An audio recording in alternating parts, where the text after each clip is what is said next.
Bayır, az oynasan da, belə deyək də, səni istifadə edirik ki, Fransa ilə də əlaqəli iki oyundan soruşaq. Fransa oyunu və bugünkü oyun necə qiymətləndirərdin? Fransa ilə oyunda belə deyim də daha çox müdafiəyə meyilli futbol oynadıq. Çalışırdıq ki, rəqibin ilk öncə qarşıdan gələn hücumlarının qabağını alaq. Biraz hücumdan çıxmaqda çətinlik çəkirdik. Çünki istər-istəməz yəni rəqibin adı bəllidir, gücü bəllidir və çətin də elə komandalara qarşı baxırsan ki, yəni bizdən qat-qat üstün rəqiblər belə, yəni o cür rəqiblərə qarşı, Fransa kimi rəqiblərə qarşı çətinlik çəkirlər hücum qurmaqda.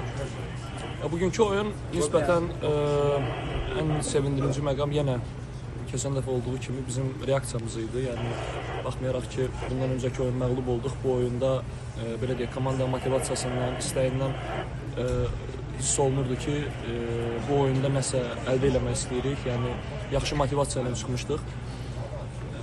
Belə dediyim kimi, yəni mən əvvəl də deyirdim, indi də deyirəm, bu komandada ölkəsini sevməyən, ölkəsini istəməyən bir futbolçu yoxdur. Hər kəs vətənpərvərdir, hər kəs ölkəsini sevən futbolçu. Sadəcə sistem də doğru olanda bizdə belə deyək, mücadiləmizi, yəni rəqibə qarşı belə deyək, istədiyimiz oyunu göstərə bilirik.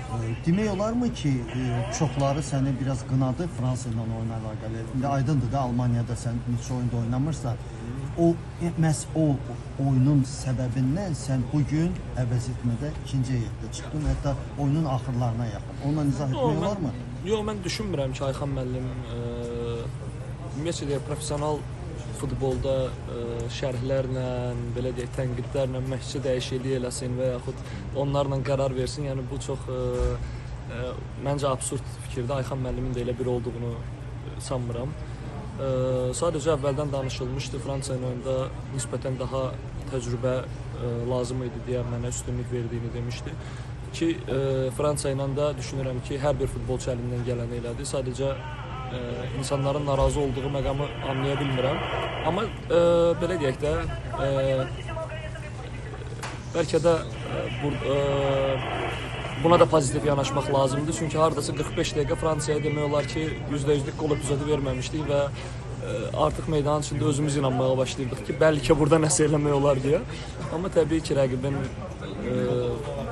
top səviyyəli futbolçuları var. İstər-istəməz sonda yəni özəl belə deyək keyfiyyətlər oyunun taleyini əldə elədi. Mahir, belə bir sual verim.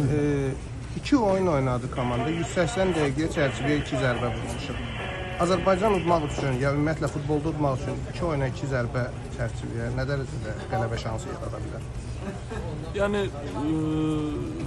amma belə deyək də zərbələrdən biri də qol olub. Onu da nəzərə almaq lazımdır. Avtogol olub. Avtogol olub? Bəli, elə gəlir. Okey. Amma doğrudan avtogol idi yoxsa? Bəli. Çünki mən elə bir Nərimanı gördüm. Ya belə deyək də indi başa düşürəm.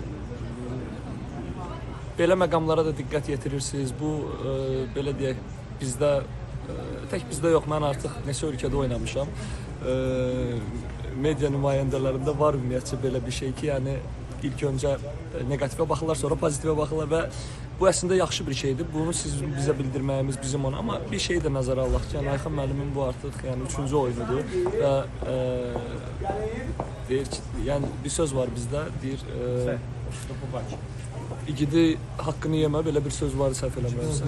İgidi öldür, haqqını yemə. Yəni mən düşünürəm ki, 2 oyunda Ukrayna ilə bir o qədər böyük bir fərq hiss olunmurdu onlarla bizim aramızda. Sadəcə belə deyək, yeni məşqçi, yeni sistem, bizim o qədər də bir yerdə zamanda bir yerdə olmaq zamanımız olmayıb. Artı tək mən deyiləm, yəni millidə neçə futbolçu bu yüzden limit olduğu üçün biraz da oynamayan